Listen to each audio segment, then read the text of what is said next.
I knew something was wrong the moment I stepped into that backyard. The reunion tables were full, laughter rolled across the lawn, and cousins waved as if nothing in our world had shifted.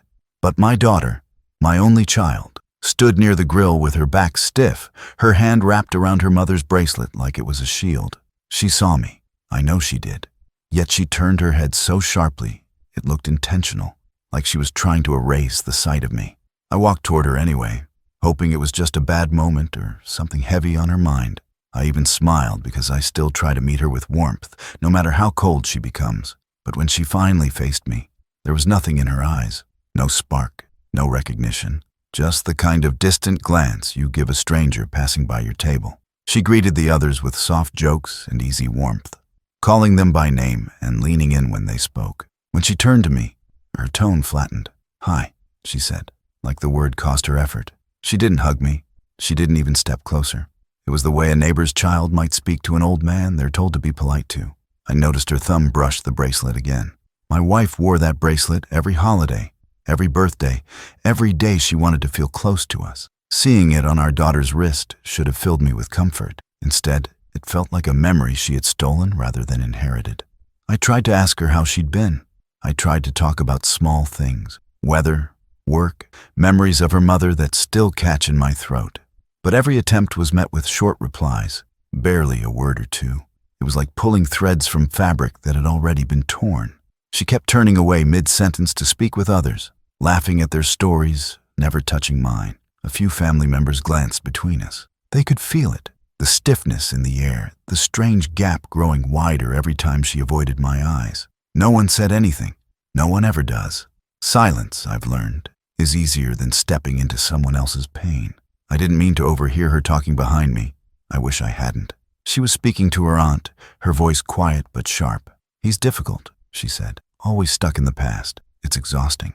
Stuck in the past I lived for her, the past I shared with her mother, the past that shaped her entire future." The words sliced through me in a way I didn't expect. I stood there, holding a plate I no longer wanted, my hands shaking just enough for me to set it down before anyone noticed. It wasn't anger. It wasn't even confusion. It was grief, the kind that comes from losing someone who is still standing right in front of you. That was the moment I understood her distance wasn't accidental. She didn't look away because she was busy. She looked away because she wanted to. What would you feel if your own child pretended you weren't there? After the reunion, her visits changed in ways I didn't notice at first. She began stopping by to check on me, as she put it. But those words didn't feel warm anymore. They felt like an announcement, like she was here to assess something rather than share time with her father. She would walk into the house with a tight smile, look around, and immediately point out anything she thought was out of place. "Dad, why do you still do it like this? You know this isn't the safest spot for that.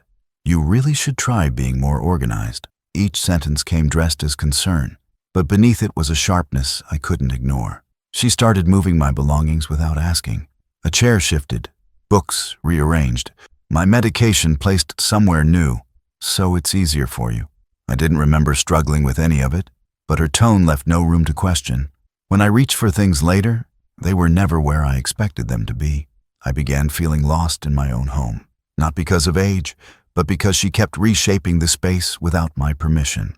At the next family gathering, I overheard her telling relatives, "He needs more structure these days." She said it with a soft sigh, as if she had been carrying a heavy burden. Some nodded in sympathy. Some looked at me with that concerned tilt of the head people reserve for those they think are slipping. I wanted to defend myself, to say I was doing just fine, but interrupting felt childish. And somewhere inside, embarrassment kept me quiet. Then the phone calls changed. She started answering for me if she was visiting, telling people I was resting or busy before I even knew the phone had rung. When I asked about a missed call, she would shrug and say it wasn't important. Soon after, she insisted on linking my phone to hers to keep things simple. That was when the silence grew thicker. Calls I expected never came. Messages from friends arrived late or not at all. I wondered if they were forgetting me or if something else was happening before messages reached my hands. One day she brought her partner with her, introducing him with the kind of pride people use when presenting a solution, not a person. "He helps families manage elders," she explained, giving me a smile that didn't match her words. He looked around my home the same way she did, observing, evaluating, making quiet notes in his head. I felt something tighten in my chest, something close to dread. Then came the first piece of mail that arrived late. A bill I never saw the original copy of, a notice about a renewal I hadn't requested. She brushed it off as a mix-up at the post office, but the explanation settled wrong in my gut. By the end of each visit, I felt less like her father and more like a subject she was studying, measured, corrected, managed. And with every adjustment she made, I could feel something slipping away that I couldn't yet name. The first envelope showed up on a quiet morning, slipped between the usual grocery flyers and utility bills. A bank logo I didn't recognize stared back at me. I hadn't opened a new account in years, but the letter thanked me for recent updates and welcomed me to a simplified plan. I read the lines again, slower this time, waiting for some memory to rise and justify it. Nothing came, not a flicker, not even a hint of familiarity. When my daughter visited that evening, I held the letter out to her. She barely glanced at it before saying, "Oh, Dad, we talked about this months ago. You agreed to streamline everything." Her tone carried the same annoyance one might use with someone who keeps forgetting their keys. I didn't remember any such conversation, but she spoke so confidently that I felt the first sting of self-doubt. Had I forgotten? Or was she relying on the possibility that I wouldn't argue? A few days later, I went to write a check for the handyman and found my checkbook missing. The drawer where I always kept it was locked, though I never used the key. When I asked my daughter about it, she shrugged and said, "You must have misplaced it." But I could feel the truth pressing against the back of my mind. Something had shifted, and I hadn't been the one to move it. Her partner began stopping by with her more often. He had a steady gaze, polite, but too curious. He asked questions that didn't land right. "Do you still have that old life insurance policy? Are you keeping your savings spread out or in one place? Have you ever thought about consolidating your accounts?" The questions came dressed as casual interest, but each one touched something personal, something financial, something private. I answered cautiously, but inside I felt the first real crack forming. That was when I started documenting things quietly. Dates of mail, missing items, awkward questions, things she said that didn't match what I remembered. I wrote everything in a notebook I kept hidden behind old coats in the hall closet. I didn't know what I was looking for yet, only that the small inconsistencies were building into something I could no longer ignore.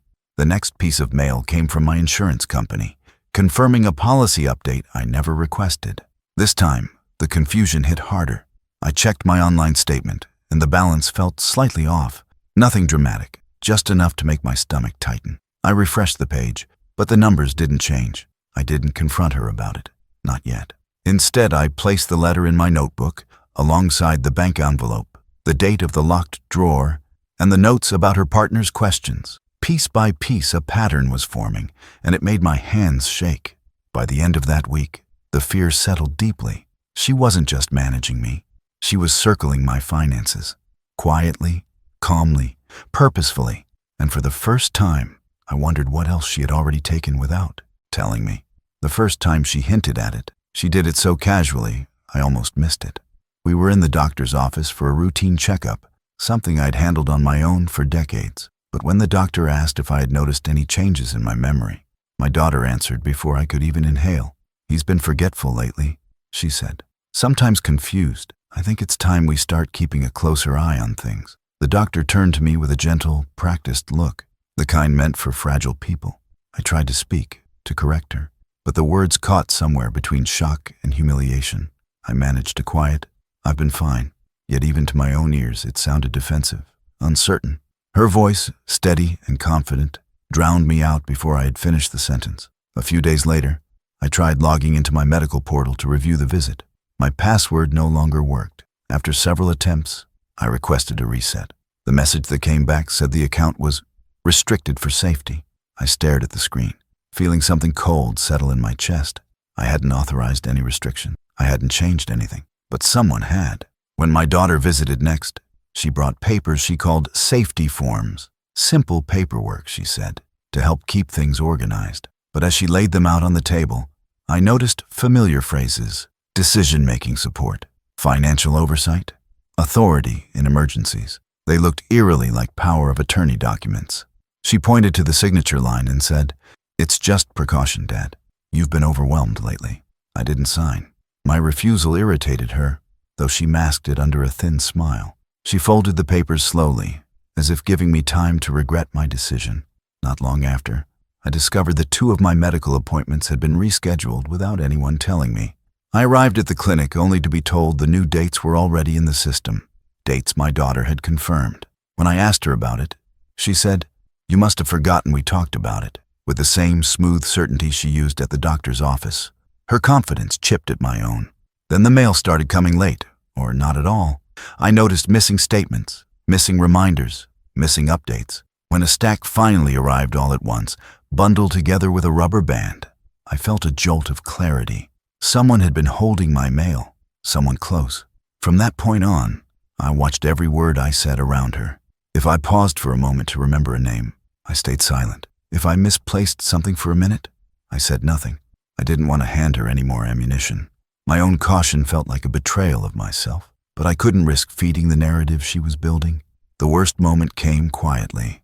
A nurse spoke to my daughter about my care while I stood right beside them, as if my presence mattered less than her opinion. That was when I understood the truth. People were starting to trust her version of me more than mine. Have you ever feared someone rewriting your story while you're still alive?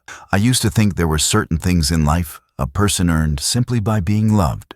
Trust, memory, and the small symbols that carry a family's history. My wife's bracelet was one of those symbols. It wasn't expensive, not by any measure that mattered to the world, but it mattered to her. She wore it every morning, the thin silver band warming against her skin as she moved through the house with that quiet steadiness I depended on more than I ever realized. After she passed, I kept it tucked safely in a small box on my nightstand.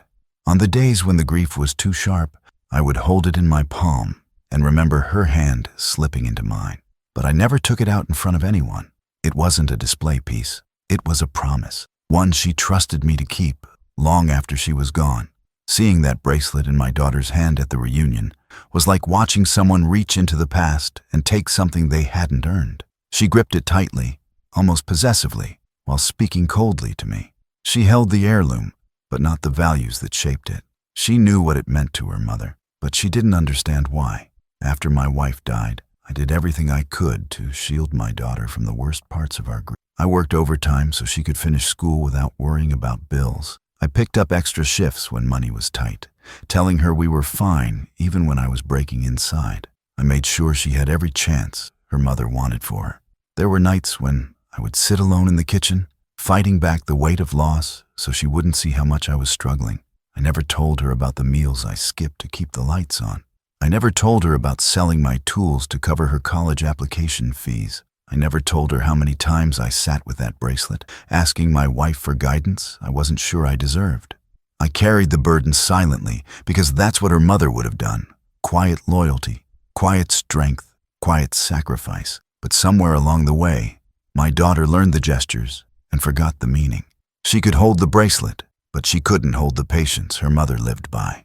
She could wear the heirloom, but she couldn't carry the loyalty that kept our family together. She held the object, but not the heart behind it. As I watched her walk across the room with it dangling from her fingers, something shifted inside me. Not anger, but a steady, quiet strength I hadn't felt in years. My memories, my sacrifices, my loyalty to the woman I loved. These things were still mine. They didn't disappear because my daughter misunderstood them. By the time I went home that evening, I knew one thing for certain. I had a responsibility not just to my daughter, but to the legacy my wife trusted me with, and I would protect it, even if the person holding the bracelet no longer understood its worth. I wish I could say the first clue was something dramatic, something obvious, but it wasn't. It was a small stack of emails I hadn't opened, buried under a few advertisements on my computer. I clicked through them slowly, expecting the usual reminders or newsletters, but instead I saw account alerts, transactions I didn't recognize, changes I never approved, and updates I didn't request. At first, I thought I'd simply forgotten something. That's the danger of getting older. People tell you you're slipping often enough, and you start to question yourself before questioning anyone else. But as I went through the messages one by one, the discomfort spread. There were withdrawals I couldn't place, and account summaries that didn't match what I remembered. My hands shook a little as I scrolled, partly from fear and partly from the realization that something calculated had been happening behind my back. Then I saw it. Her partner's name attached to a transfer request. Not a shared form, not an emergency contact, but a direct authorization tied to my funds. My own daughter had pushed him into spaces that should have been protected, and the system treated it as normal because someone had filled in the right boxes. I went to my drawer to double-check my paperwork, and the checkbook was gone. The drawer was locked, and I knew I hadn't locked it. The sense of intrusion was sharp, like finding footprints in your home that don't belong to you. I sat down with a notebook and started writing dates, her visits, the times she insisted on helping, the mornings she told me she was only organizing things for my own good. As I connected the dots, a pattern emerged so clearly that I felt foolish for not seeing it sooner. Every time she spent more than a few hours at my house, something shifted in my accounts within days. Every visit came with a new adjustment, a new transfer, a new financial bruise I didn't know about. The next morning, I went to the bank quietly, without telling a soul. The manager was a calm, steady man who listened far longer than I expected anyone to. When I showed him the overlooked emails and explained what I could, he pulled up my records with a seriousness I hadn't seen in anyone in months. His expression tightened as he scrolled. He didn't speak right away, but he didn't need to. I could see the concern forming in real time.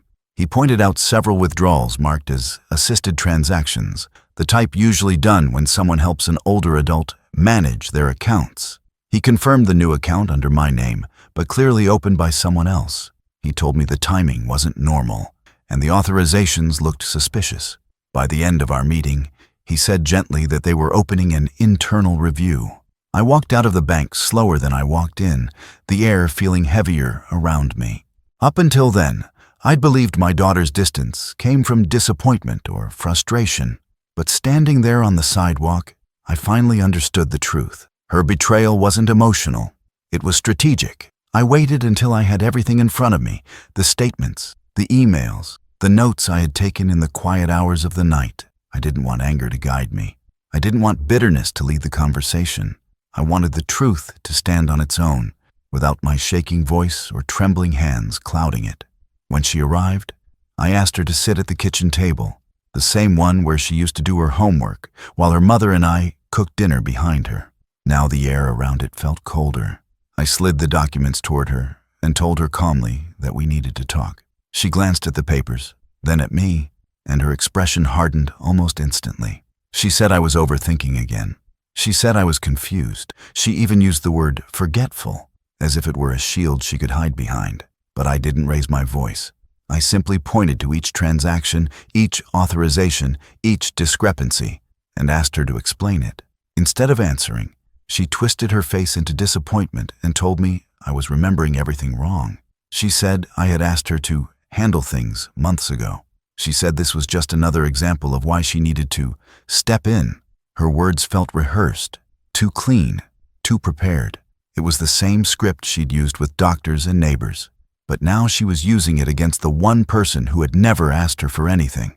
Then I showed her the email linking her partner to one of the transfers. Her denial stumbled for the first time. She blinked hard, and her shoulders tightened. When I explained that the bank had opened a formal review, her partner's name suddenly disappeared from her excuses. She said he must have been helping by mistake. She said the bank misunderstood. She said anything except the truth. But every line she threw at me crumbled under the weight of the documents I held. A knock on the door ended the argument she kept trying to twist out of. 2 officials arrived, calm, respectful, and serious. They spoke to her first, outlining the restrictions placed on my accounts and the investigation that was moving forward. They explained that she was no longer allowed to assist with financial matters. They asked her to step aside from anything involving my personal records until the review was complete. She stared at them as if they were intruders, then turned that same cold stare on me. She said I had betrayed her trust, as if the words still belonged to her. She didn't acknowledge a single fact placed in front of her. She never once admitted what she had done. Instead, she grabbed her bag and stormed out of the house, her footsteps sharp and angry on the floor she used to dance on as a child. When the door slammed behind her, the silence that followed felt heavier than the evidence itself. That was the moment I understood something I had been avoiding for far too long. She didn't value family. She valued control. What should a parent do when the truth destroys the last hope for trust? Life after the investigation did not feel triumphant. It felt quiet. It felt slow. It felt like walking through familiar rooms with a different pair of eyes. The officials handled what they needed to handle. The bank followed through with their review, and I regained control over my accounts. No one celebrated with me, and I didn't expect them to. Justice rarely comes with applause for older people like me. It comes with paperwork, signatures, and the heavy silence of realizing how much was lost long before anyone noticed the danger. I began rebuilding the small routines she once tried to reorganize. I made my own breakfast without anyone commenting on the way I buttered the toast. I sorted my mail each morning, taking my time, making sure every envelope was one I requested and understood. I answered my own phone calls without someone deciding which voices I should hear. These actions were simple, but they felt like small pieces of myself returning one at a time. When the next family reunion came, I debated staying home.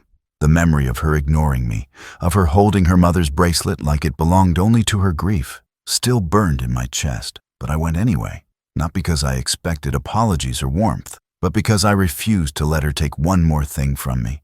I arrived early, sat at a table near the back, and watched familiar faces greet each other with laughter that didn't sting as much as it once did. I attended alone now, and strangely, that loneliness felt cleaner than the confusion I used to carry. There was no pretending left, no forced conversations, no searching for her in a crowd. I no longer expected her to walk toward me. I no longer expected her to be the daughter her mother raised. The truth was something I had to accept slowly. The real loss didn't begin at that reunion. It didn't begin with the bracelet. It began years earlier, in the moments I brushed aside, thinking distance was temporary, and patience would solve everything. I know now that patience cannot mend what someone chooses to break. She may never face what she did. She may never speak honestly about the lies she told or the harm she caused. I've accepted that these are burdens she must carry alone. I refuse to carry them for her anymore. The bracelet she clutched that day, her mother's bracelet, sits in a drawer where I keep the letters my wife once wrote me. It isn't a symbol of my daughter's coldness anymore. It's a reminder of the woman who taught me tenderness, loyalty, and quiet strength. I protect it the way I protect her memory, gently, without asking anyone else to understand. Some loves stay even when the people leave. Some responsibilities remain even when the roles fall apart. And some truths hurt less when you finally stop running from them. What remains of a parent's love when a child chooses to walk away?